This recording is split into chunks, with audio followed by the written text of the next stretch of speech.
കുറച്ച് ദിവസങ്ങളായിട്ട് social media നോക്കിക്കഴിഞ്ഞാൽ ഏറ്റവും കൂടുതൽ സംസാരിച്ചുകൊണ്ടിരിക്കുന്നത് രേണുസുതിയെക്കുറിച്ച് തന്നെയാണ്. സബ്സ്ക്രിപ്ഷനും പിന്നെ ഫോട്ടോ ഒക്കെ ലീക്കായതും അതിനെക്കുറിച്ചുള്ള കാര്യങ്ങളാണ് ഇപ്പോൾ സോഷ്യൽ മീഡിയ ഭയങ്കര വൈറലായിട്ട് പോയിക്കൊണ്ടേയിരിക്കുന്നത്. രേണുസുതി തന്നെ പറഞ്ഞിട്ടുണ്ട്, തന്നെ എന്തിനാണ് എല്ലാവരും ഇങ്ങനെ ഉപദ്രവിക്കുന്നത്, താനുണ്ടെങ്കിൽ ആരോടും ഒരു തെറ്റും ചെയ്തിട്ടില്ല, എന്തിനാണെന്നുള്ള രീതിയിലൊക്കെ ചോദിക്കുന്നുണ്ട്.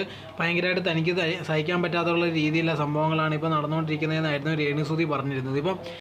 ഇപ്പോൾ രേണുസുതിയുടെ കാര്യം തന്നെ നോക്കിക്കഴിഞ്ഞാൽ ഏറ്റവും കൂടുതൽ ഫെയിം ആയത് നെഗറ്റീവായിട്ടുള്ള രീതിയിൽ തന്നെയാണ്. ആദ്യമൊക്കെ ഉണ്ടെങ്കിൽ സുധിയുടെ ഭാര്യ എന്നുള്ള രീതിയിലായിരുന്നു ആൾക്കാർ കണ്ടുകൊണ്ടേ ഇരുന്നത്.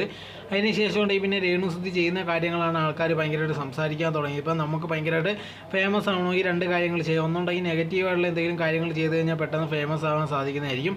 അതല്ലെങ്കിൽ ഭയങ്കര കഷ്ടപ്പെട്ട് എന്തെങ്കിലുമൊക്കെ ചെയ്തിട്ട് കറക്റ്റായിട്ട് നമ്മളെ ടാലൻറ്റ് കാണിച്ചു കഴിഞ്ഞാൽ തീർച്ചയായിട്ടും നമുക്ക് വലിയ രീതിയിൽ വരാൻ സാധിക്കുന്നതായിരിക്കും. പക്ഷേ രേണുസുതിയുടെ കാര്യത്തിലാണെങ്കിൽ ഭയങ്കരമായിട്ട് നെഗറ്റീവിലൂടെയാണ് ഭയങ്കരമായിട്ട് ഇപ്പോൾ വന്നുകൊണ്ടേ ഇരിക്കുന്നത്.